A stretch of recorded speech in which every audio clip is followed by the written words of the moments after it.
This is Carlos from Antagonist, and these are the top albums that changed my life.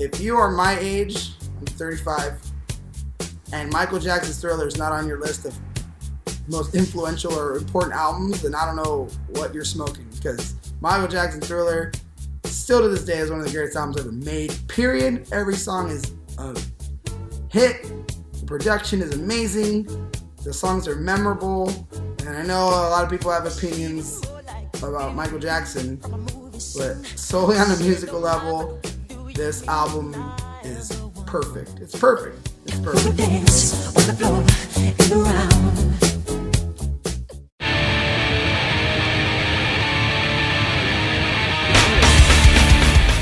This came out late high school for me. Antagonist was already a thing. We had already been playing for a few years.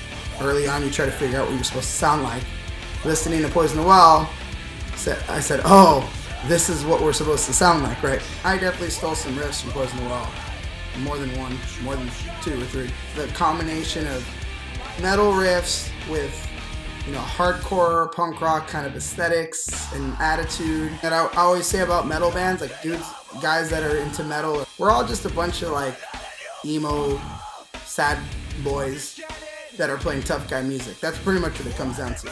And that's what Poison the Well lyrically was too. These lyrics that were so like heartfelt and like emotional, and like, you go to a Poison the Well show and people are stage diving and crowd surfing and screaming on the mic, and then it would stop and people would be like, forever is such an unpleasant word. It begins to eat you.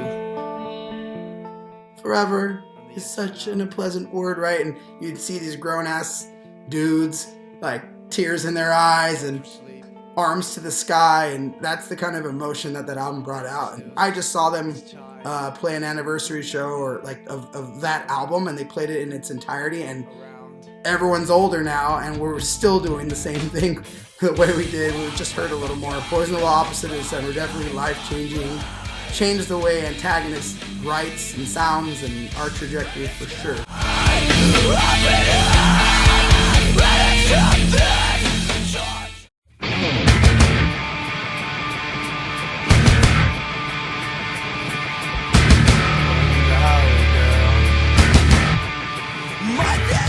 This is one of my favorite bands all time. As you can see, they're etched in me forever. I was definitely finding myself trying to figure out the kind of person I was in high school. Super awkward, zit-faced, weird kid who played guitar pretty decently. I was just trying to figure out life and girls and school and all that stuff. And Glassjaw just came at the right time. It was one of those albums that's like, I know what you mean and I understand what you're saying, and was that song written for me? Because it totally, right, that's one of those albums where you connect to it and you feel like it's for you. Worship and Tribute might be a better album. I think it is a better album, but this one definitely was the first one, and it knocked me on my ass.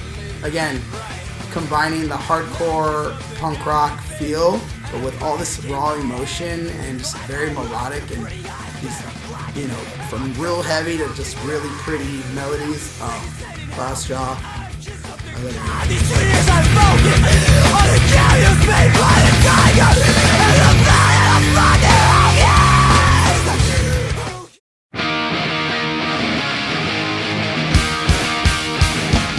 This is the album that made me say I want to learn how to play the guitar. I think my older sister gave me this album when I was like probably 9 years old. Every song on there is a hit. The production, the value is amazing. Pop, punk, pop rock at its finest, right? Rock and roll that was, still pretty fast and still, distorted guitars, really, heavy drums, but very accessible and, it was, pop masterpiece. Woodstock 94 and Green Day with the mudslinging, and I looked at that and I listened to Duke and I'm like, I want to play guitar. I want to play guitar. I want to start a band. That looks like so much fun.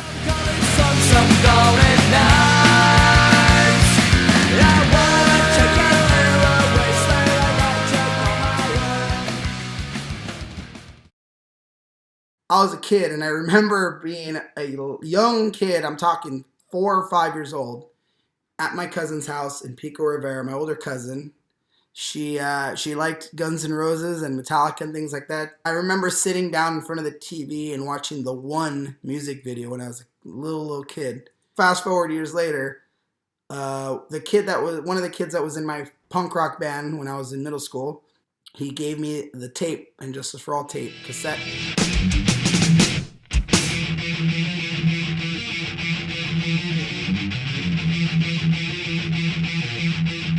And I listened to it in my Walkman. Yes, I'm that old. Listen to my Walkman, my Sony Walkman, and I listened to it in my bedroom.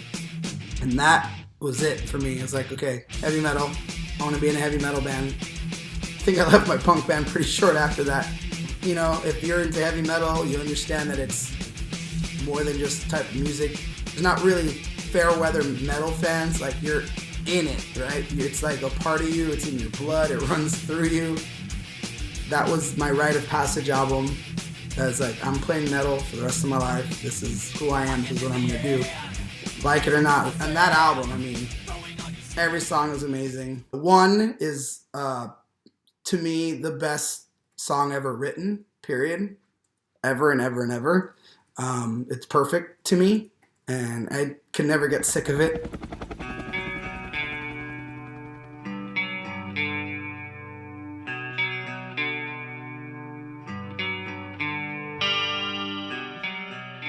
Opening with a song like Blackened, amazing. Ending with Dyer's Eve, amazing. Everything in between. I hear that they don't like that album a lot, and I know everyone gives it shit because of its, no bass frequency or whatever.